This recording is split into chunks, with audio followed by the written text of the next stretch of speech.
Bien, queridos estudiantes, estamos nuevamente con ustedes en esta gran oportunidad para tratar de un tema tan importante. El día de hoy hablaremos sobre la biología y en sí también los niveles de organización de los seres vivos. Entonces, lo que nosotros esperamos el día de hoy es de que cada uno de ustedes, después de haber visto este hermoso video, deben de identificar en qué posición se encuentra cada uno de los elementos químicos y seres vivos que participan en nuestra naturaleza. Para lo cual permítame compartir un hermoso documento para que podamos entenderlo mejor. En esta oportunidad entonces vamos a ver sobre niveles de organización de la materia viva y la bioquímica. ¿Cierto? Cuando hablamos nosotros de bioquímica, nos referimos, y a ustedes lo saben, nos referimos a la relación que existe entre la composición química interna y externa de la vida, de los seres vivos. Por lo tanto, y cuando nos referimos a niveles de organización de la materia viviente o materia viva, hablamos de los procesos y cambios que influyen en la unificación de determinados términos, en este caso, de un ser viviente en sí. ¿Por qué? ¿Por qué será importante estudiar la biología? Porque la biología nos permite reconocer la vida en sí, la vida en sí con sus determinadas relaciones dentro de nuestro medio ambiente. Esta palabra deriva de dos voces griegas,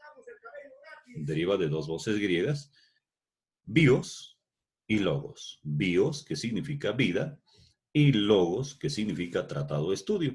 Entonces, teniendo en cuenta estas voces, se puede considerar de que etimológicamente biología significa tratado o estudio de la vida.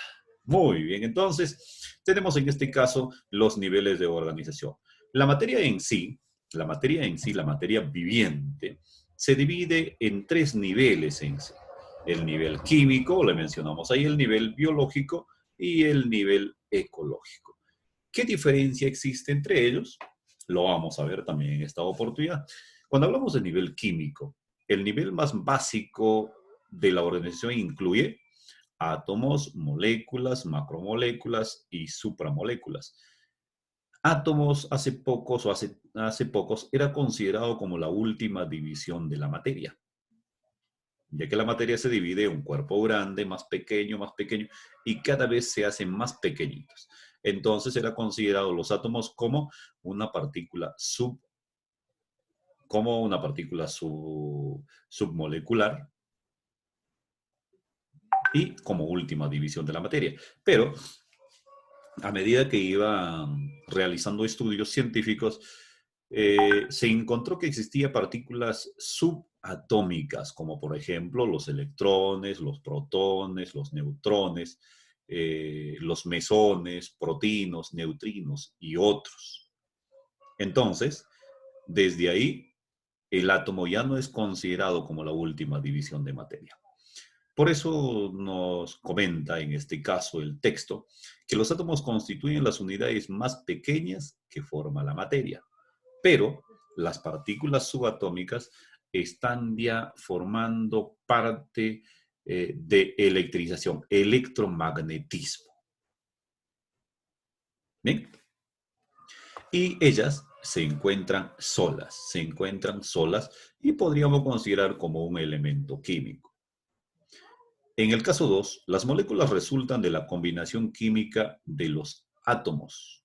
Ahí hemos puesto un ejemplo, el agua, H2O, dos moléculas de hidrógeno y una molécula de oxígeno. De igual manera también hay muchos otros compuestos como óxidos, hidróxidos, ácidos, sales y muchas otras. Bien.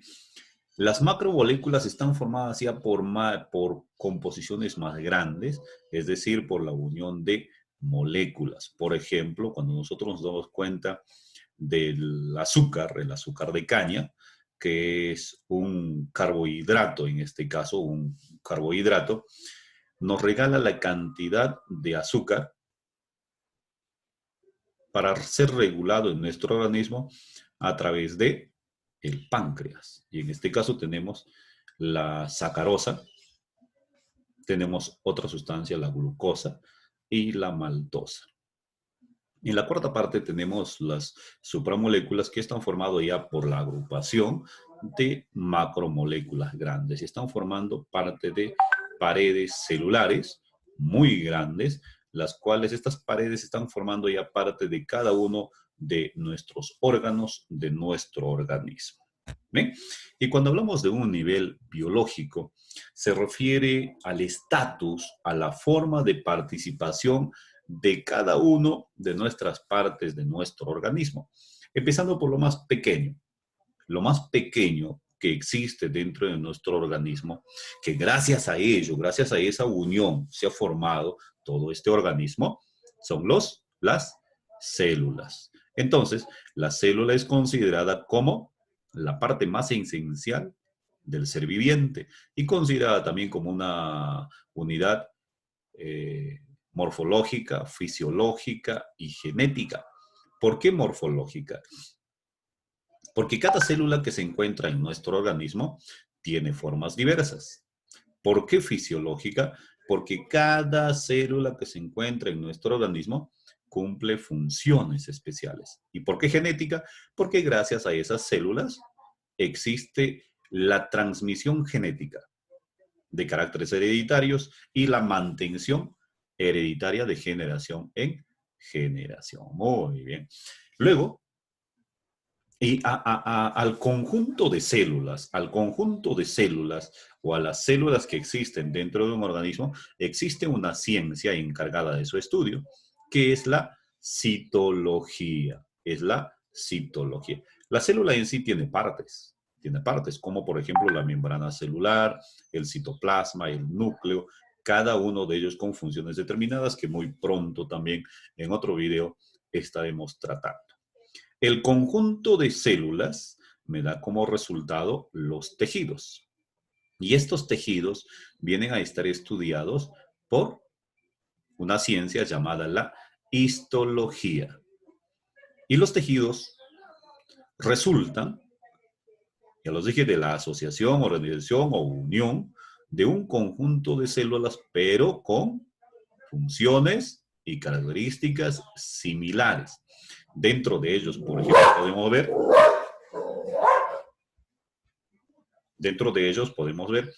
todos, todos los tejidos, eh, nervioso, sanguíneo, muscular, óseo, por ejemplo. Quiere decir que son un conjunto de celulitas que forman ya un tejido determinado. Luego tenemos el conjunto de tejidos, forman los órganos. Y los órganos, de hecho, tienen muchas funciones importantes en nuestro organismo. Por ejemplo, hablando ya de órganos, tenemos ahí el corazón, los riñones, el páncreas, el hígado, intestinos, pulmones, testículos, trompa de falopio, ovario. Entonces, cada uno de ellos son órganos que forman nuestro organismo. Y este conjunto de órganos con funciones similares da como resultado a los sistemas o aparatos, que este sistema ya es una globalización, se puede decir. ¿Por qué? Porque viene a ser la formación de un conjunto de órganos. Por ejemplo, hablamos de un sistema circulatorio. ¿Quiénes lo conforman? ¿Qué órganos? Al sistema circulatorio, por ejemplo, el corazón, en primer lugar, las venas, las arterias, los vasos capilares, ¿cierto? Y cuando hablamos, por ejemplo, del sistema digestivo, está la boca, la faringe, el esófago, el estómago, los intestinos delgado y grueso, el recto. ¿Bien? Entonces, ese conjunto de órganos da como resultado a un sistema. Ahora, el conjunto de esos sistemas, sistema digestivo, sistema reproductor, sistema excretor, sistema respiratorio, sistema óseo, muscular, esquelético. Bueno, en sí, la unión de todos esos sistemas y un sistema nervioso incluido da como resultado este organismo. Este organismo ya con funciones totalmente asimiladas para poder interrelacionarse entre sí y con el medio que lo rodea. Y tenemos luego un nivel ecológico. Este nivel ecológico me permite identificar qué diferencia tengo yo como persona, como individuo, como grupo de personas, como conjunto de seres que habitamos en un lugar, seres de diversa variedad, bueno, y qué funciones cumplimos cada uno. Cuando nosotros hablamos de un solo ser vivo, hablamos de un individuo. ¿Bien? El conjunto de individuos viene a ser una población de una misma especie. Por ejemplo, una población de perros, una población de cerdos, una población de vacas, una población de ovejas, una población de aves puede ser, ¿cierto? Una población de personas. Y cuando hablamos de comunidad, comunidad es el conjunto de todas esas poblaciones que hemos estado viendo. El conjunto de todas esas poblaciones me da una comunidad. Quiere decir que una comunidad está formada ya por seres no solamente de la misma especie, sino por grupos de seres de diferentes especies, que entre ellas va a existir, de hecho, una interrelación mutua. El conjunto de comunidades viene a ser o dar como resultado a un ecosistema. Un ecosistema, ustedes lo saben muy bien, un ecosistema es aquel que está formado por una diversidad de seres, incluyendo seres vivos y seres inertes. Y luego, el conjunto de ecosistemas da el espacio genérico donde hay vida, llamada biosfera. Bien, entonces nos damos cuenta que la naturaleza también nos regala muchas oportunidades para poder sobrevivir y para tratar de mantenerse de lo mejor posible, tratando de estabilizar una interrelación entre todos los seres, tanto seres vivos y seres inertes para una mejor mantención. Nos damos cuenta acá de los niveles. En una gráfica, en esta pequeña gráfica, podemos identificar los niveles de organización desde donde empieza la formación. Tenemos en la parte superior los átomos, el hidrógeno y oxígeno. Tenemos en ese caso, ¿para qué? Para formar agua. Y como ya tenemos la presencia de oxígeno, hidrógeno, y dentro del agua existen otros elementos químicos, tanto orgánicos y inorgánicos, dan origen a pequeños microorganismos vivos. Ellos cada vez van creciendo, y vamos a ver que va formando organismos determinados. Y el conjunto de organismos son poblaciones, el conjunto de poblaciones da una comunidad y el conjunto de comunidades, ecosistemas y al final una biosfera general. En sí, el mundo en sí establecido dentro de los niveles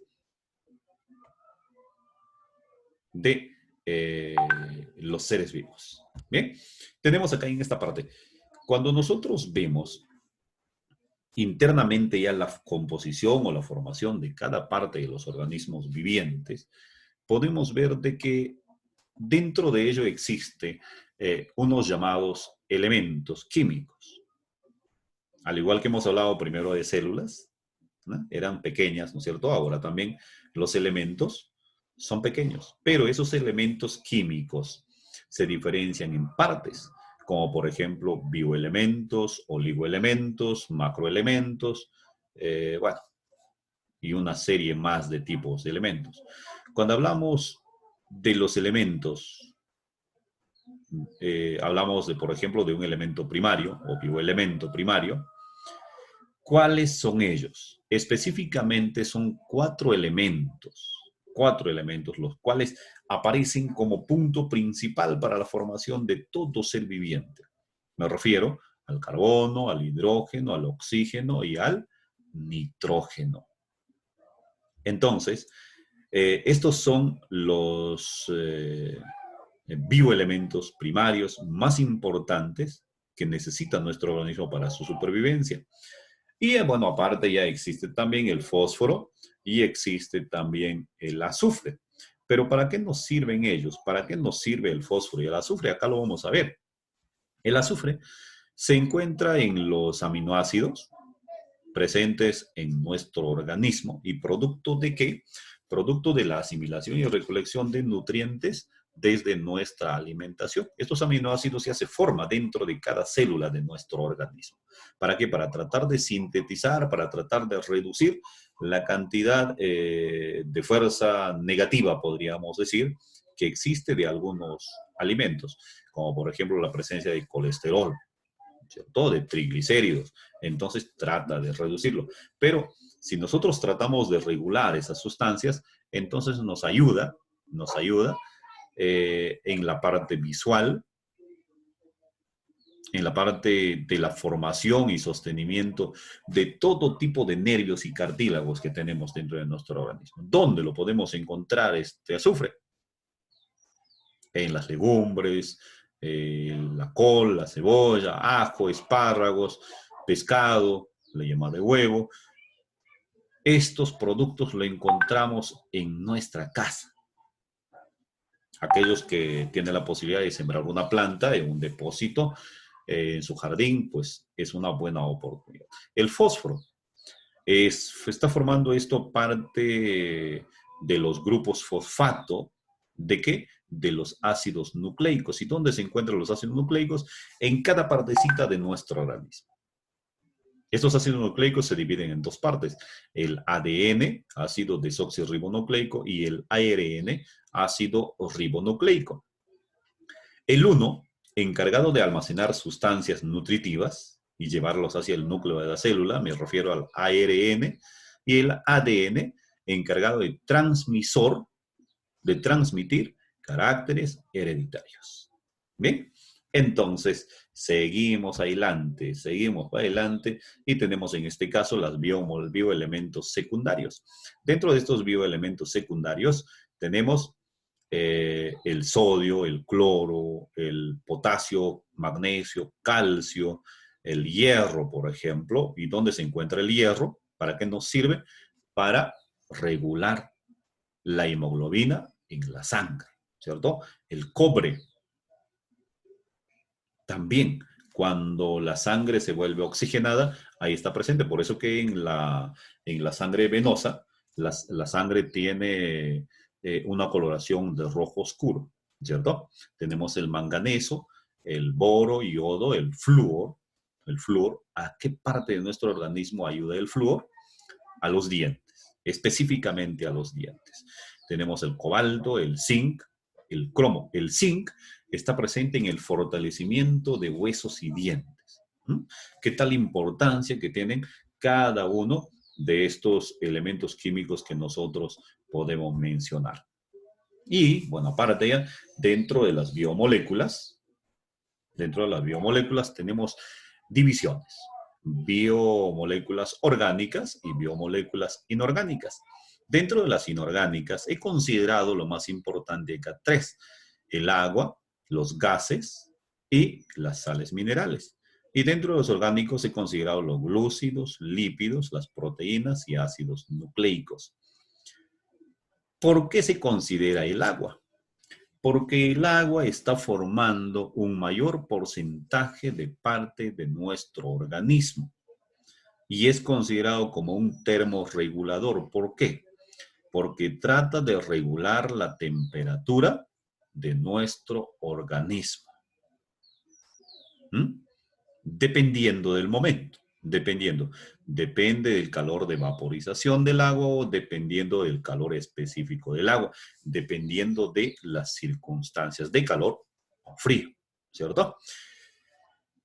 Y ahí nos damos cuenta de que el agua tiene una formación molecular a partir de dos elementos, de la unión de dos elementos, de hidrógeno y oxígeno. Entonces decimos dos moléculas de hidrógeno y una de oxígeno, formando entre sí un modo triangular.